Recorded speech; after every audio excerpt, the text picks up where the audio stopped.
MacBooks usually kept their prices really well, but for some unknown reason, Apple Silicon MacBooks are dropping like crazy, especially when we are talking about 14 and 16-inch MacBook Pros. And today I want to explain why I think that 14 and 16-inch MacBook Pro with M1 or M2 chips are just amazing value and why you should at least consider them if you are buying or upgrading from older MacBooks. The first reason is price. When they were new, the price could be 3,000, 4,000, 5,000, even more euros. But now the price is around 1,000 euros, which is around the same price as the base MacBook Air. But these MacBooks just offers a lot more than a normal MacBook Air.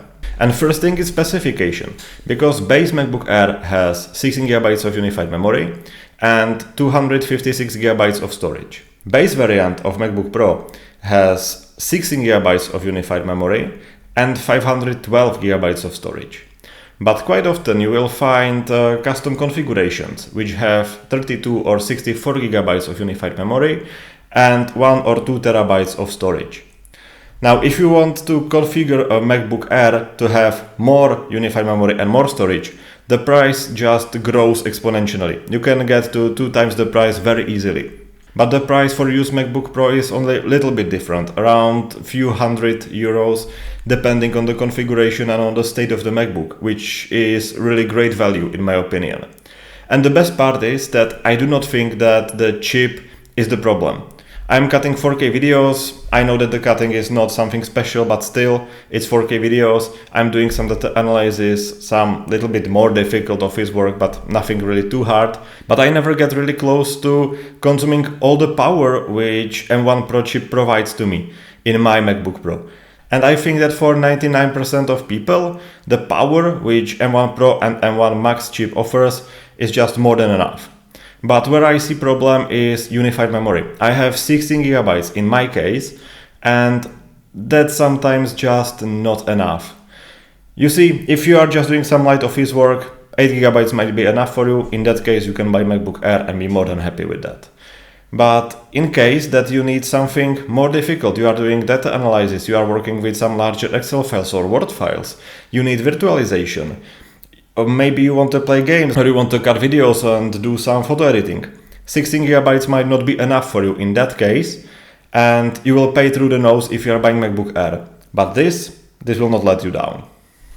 Another thing is the sustainable performance. Yes, MacBook Air might be better in something because M1 chip is just more powerful than M1 Pro chip. That of course depends if we are talking about a multi-core or single-core performance, but it will be at least around the same or better than M1 Pro chip. But then there is cooling. MacBook Air doesn't have any. MacBook Pro does have. So it will keep the performance for indefinite period of time, while MacBook Air will not. But MacBook Pro is not only about performance itself. It's also about other things, like display, which is incredible. And just for comparison, imagine that MacBook Air has something like Studio Display, just smaller. And that's quite accurate because it has smaller Studio Display. It's just standard LCD display with really nice resolution and nice colors, but that's it. It has 500 nits of peak brightness and, 60 Hz. That kinda sucks. MacBook Pro has 120 Hz or promotion, so that means that it's variable refresh rate. Then it has 1600 nits of peak brightness. It has HDR or XDR. And it has also mini LED technology. So if MacBook Air has something like smaller Studio Display, MacBook Pro has something like smaller XDR display, which costs 3 times the price? And on MacBook Pro it's even better because it has promotion, which XDR display doesn't have. So really the display here is just amazing. Then there are also speakers, which are awesome.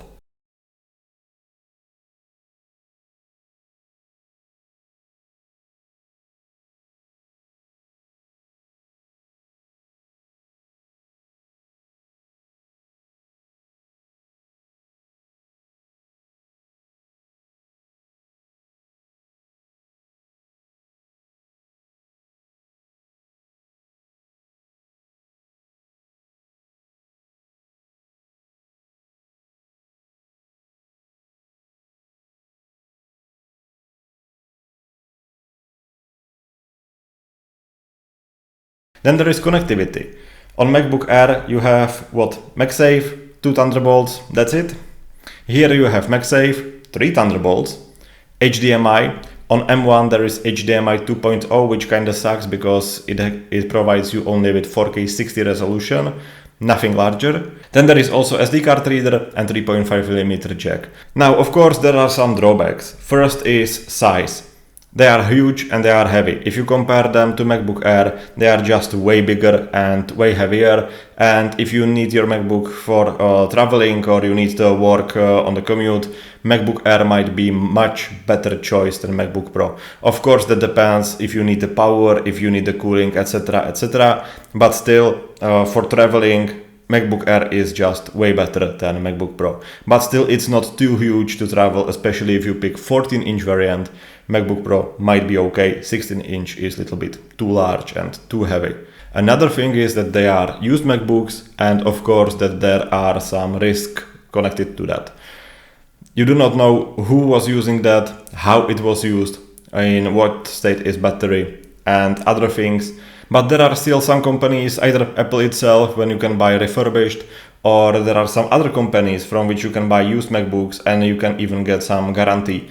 And I think that buying there is really nice choice, or if you can just verify the MacBook on the place before you buy it, it's also really great choice. I will make another video on how to verify a used MacBook. Just do not buy a trap, do not buy any brick, and to buy a really functional MacBook which will just last you for another few years. So, thank you very much for watching. If you have any questions, don't hesitate and write them down in the comments, and I hope that I will see you in the next one. Bye!